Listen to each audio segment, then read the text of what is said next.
Atenção, antes de começar esse vídeo é muito bom avisar, ele vai ter parte 1 e 2. Eu tentei colocar tudo em um vídeo só, mas é impossível, o Oda é um gênio e esse arco tem muitos segredos. Então aproveitem a parte 1 porque a parte 2 vem muito em breve.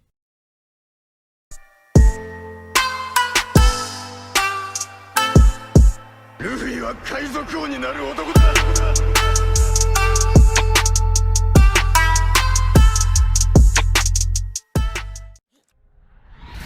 Qualquer coisa que o homem pode imaginar é possível que se torne realidade. Cientista e físico Willie Gallen.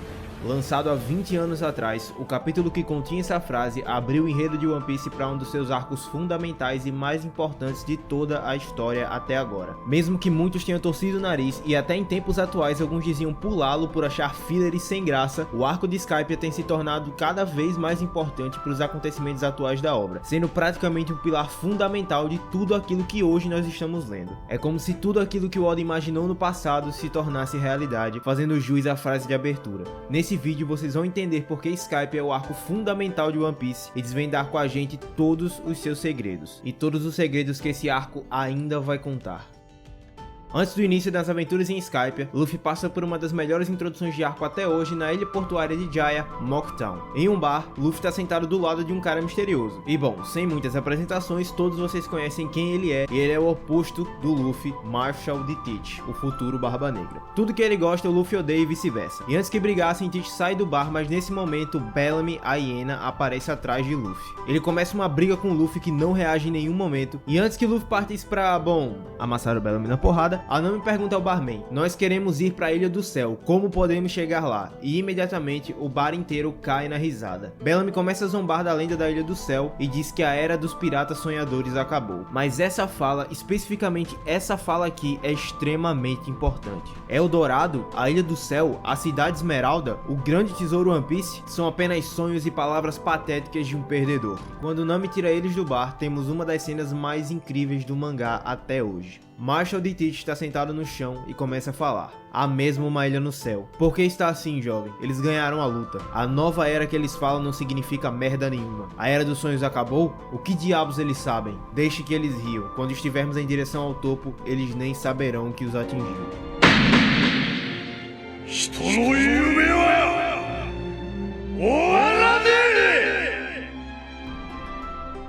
É como se nesse momento o Oda estivesse usando o Teach para falar que tudo aquilo que o Bellamy negou é verdade. E complementando essas falas, eu vou usar a de Roger. Existem três coisas que não podem ser impedidas: o fluxo do tempo, o sonho dos homens e os propósitos herdados. Enquanto os homens buscarem o verdadeiro sentido da liberdade, essas coisas jamais deixarão de existir. E após tudo isso, Luffy encontra Moonblanc Cricket, descendente de Noland, o mentiroso, aquele que visitou Eldorado e a Ilha do Céu, mas morreu como mentiroso. Depois do grande fluxo de tempo, o sonho humano de conhecer a Ilha dos Céus é herdado por Luffy e que parte em direção ao céu.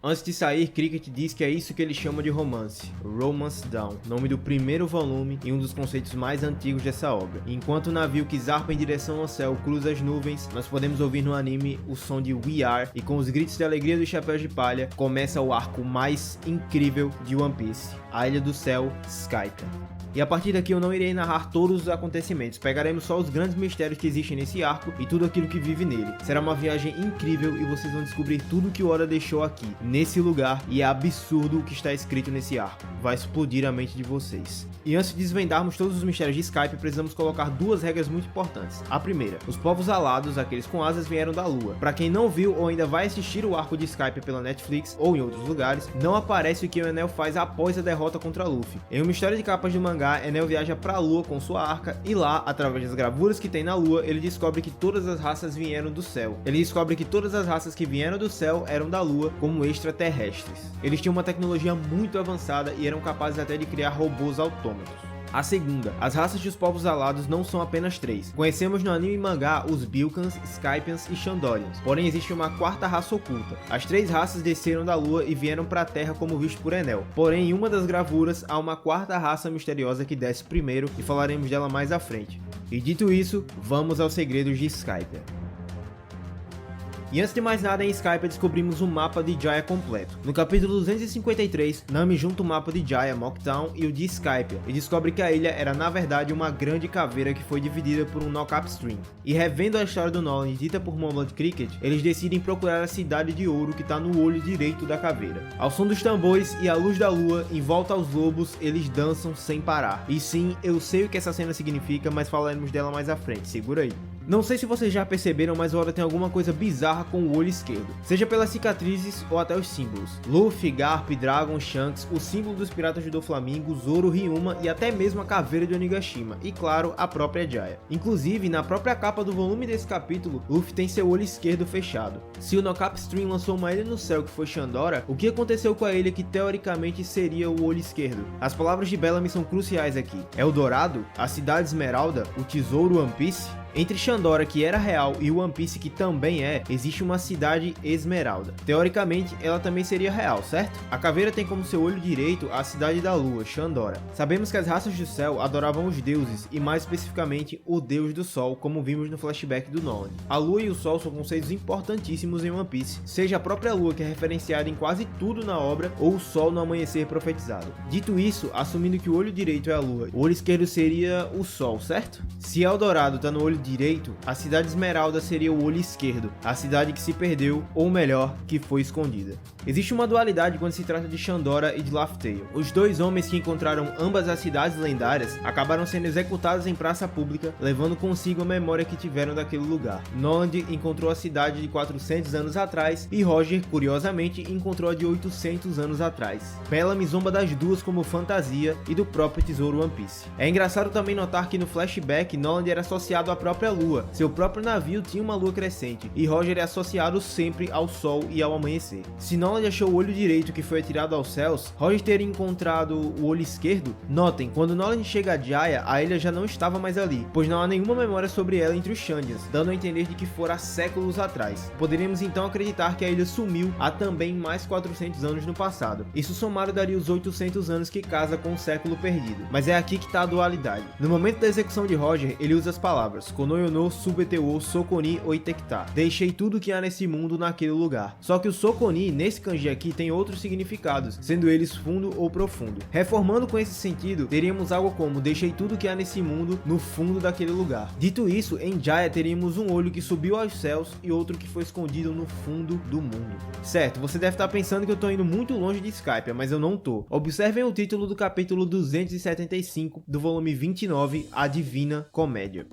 O tão conhecido conto de Dante Alighieri tem como enredo a viagem de Dante passando pelas profundezas do inferno até encontrar a passagem para o paraíso. Observem a representação do mapa do mundo na visão de Dante, um modelo geocêntrico que é igual ao de One Piece. A Terra Sagrada de Jerusalém é o centro do mundo, tal qual a Terra Sagrada de Mary Joyce. No outro lado temos o Purgatório, a montanha que leva ao paraíso, e em One Piece, respectivamente, temos a montanha reversa que te leva à primeira etapa da Grand Line, o paraíso. E o que existe no centro do mundo entre os dois pontos no mundo de Dante, o inferno, e aqueles com o nome D que são associados ao tesouro One Piece são chamados como inimigos dos deuses, os demônios. Na verdade, todos aqueles envolvidos com o século perdido ou aqueles que buscavam aprender sobre o século perdido foram chamados de demônios, como a própria Robin, que era criança demônio na sua infância. No livro de Dante, o demônio no centro do inferno tem 3 cabeças, e esse conceito é apresentado pela primeira vez na bandeira do Barba Negra, que é um D, e na roupa de ninguém mais ninguém menos que Ors. Mas por que Ors seria importante aqui? Porque a cidade Esmeralda existe no conto O Mágico de Oz. Mais precisamente no livro A Cidade Esmeralda de Oz. E o Ors é associado como um demônio também. Mas o curioso é que a sombra do Luffy na apresentação do Ors sempre está com uma de Nika. E quando o Ors é possuído pela sombra do Luffy, ele vai logo atrás de um chapéu. Isso te lembra algo? Mas enfim, vamos nos manter em Skypiea, senão eu vou longe. O que podemos ver em todo esse conceito da caveira de Jaya é um possível foreshadow de onde e como surgiu a ilha final Laugh Tale, sendo ela o olho esquerdo, a cidade Esmeralda. Dorothy, a protagonista do livro, aquela que visitou a cidade Esmeralda em Oz, tinha tios que não acreditavam em uma palavra dos seus contos e ela era vista apenas como uma simples sonhadora. Bellamy falou sobre os sonhos e disse que a era dos sonhos acabou. Pobre tolo, pois o sonho dos homens nunca tem fim. Então sim, podemos encontrar vestígios nesse mesmo arco para a última ilha, mas para por aí? É claro que não. Precisamos falar da cidade de Eldorado e o que ela revela para nós. Shandora, a ilha ancestral.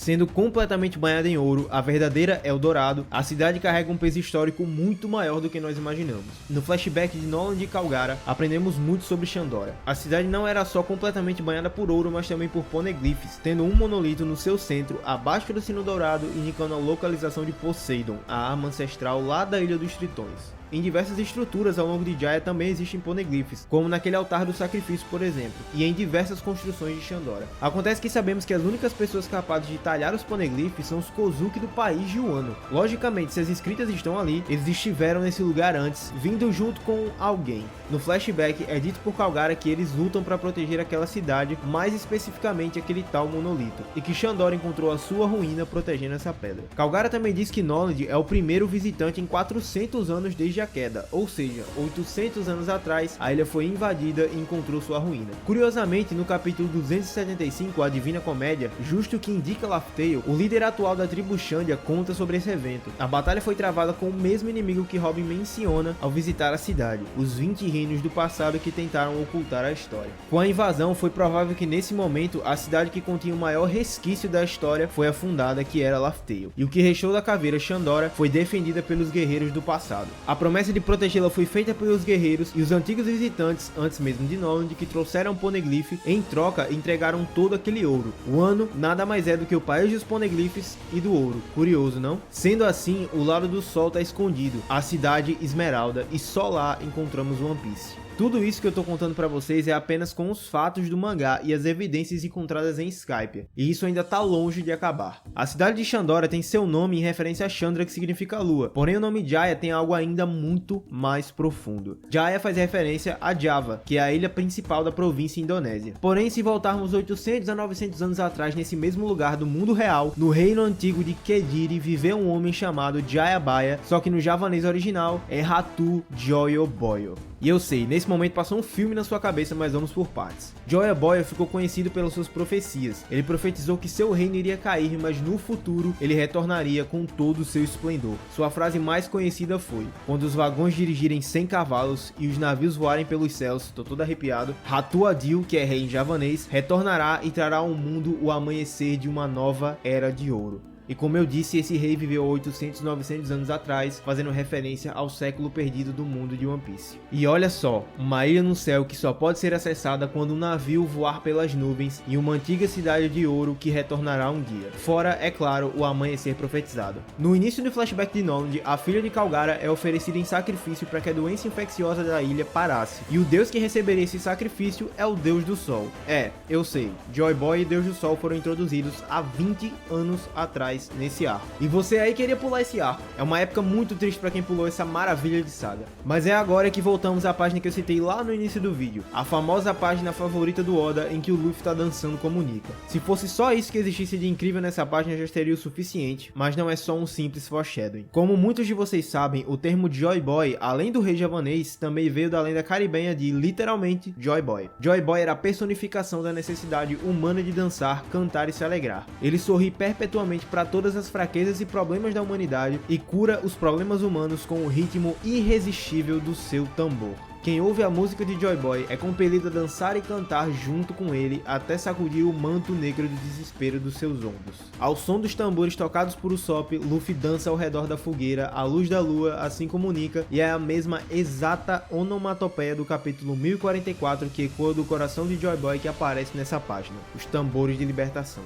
Pois é, o Oda ataca novamente. Uma coisa que eu também quero mostrar a vocês é a cena do capítulo 1043. Existe um momento no capítulo 273 em Skypiea que Luffy tá preso dentro da cobra Nola e ela tá deitada nocauteada em silêncio. Nesse momento aparece essa onomatopeia de silêncio absoluto. É a mesma utilizada na cena da morte do Luffy. Só que quando Luffy aparece no olho da serpente, ela sorri e a onomatopeia que aparece é Nika, a mesma do momento em que ele desperta no capítulo 1043. Meu Deus do céu. Vale lembrar também que em Skypiea a cobra foi associada ao Deus do Sol, e quando ela aparece no sacrifício da filha de Calgara, os Shandorianos tocam os tambores e ecoam a mesma onomatopeia usada no despertar do Luffy. É como se tudo o que existe no arco de Skypiea tivesse contado pra nós 20 anos atrás exatamente o que iria acontecer. Acontece que eu preciso mencionar outra coisa dessa página, sim, ainda não acabou. Olhos mais atentos ao mangá se dão conta de algo que é extremamente relevante. Todos sabemos que essa cena é base para milhares de teorias, mas para mim não é apenas sobre Nika, mas também sobre os D. Como dito por Roger, o tesouro foi deixado por Joy Boy. Se os D e a sua vontade são intimamente ligadas ao século perdido, como visto no capítulo 967, é seguro afirmar que Joy Boy foi um ou foi aquele que originou os D. Pensem comigo, ele deixou o tesouro e quando Roger, que tinha esse nome, descobriu, logo o governo ocultou seu nome para Gold, e o nome D só pode ser descoberto em Laugh Tale. Como mencionei no início, os seres alados vieram da Lua e eles tinham uma tecnologia incomum e muito avançada na própria Lua. Dada a falta de recursos, eles desceram para a Terra. Enel acreditava que o Vert existia em abundância na Lua e por isso ele foi para lá. E Vert é o nome do capítulo em que Luffy dança como Nika. Porém,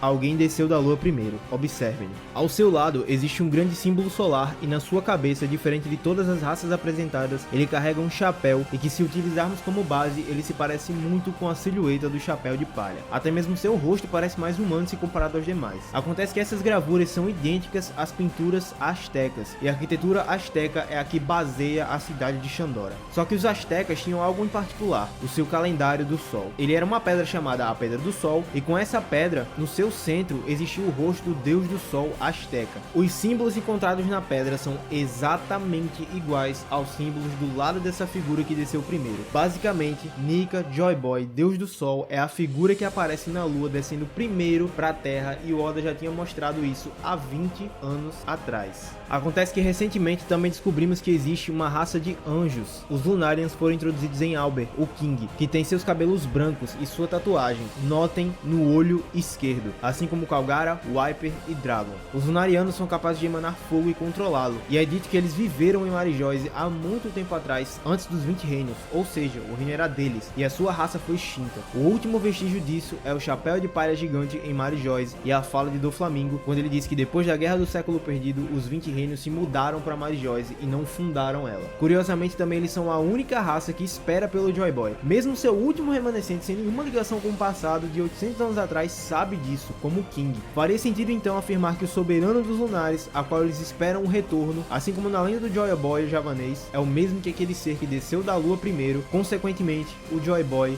o Nika.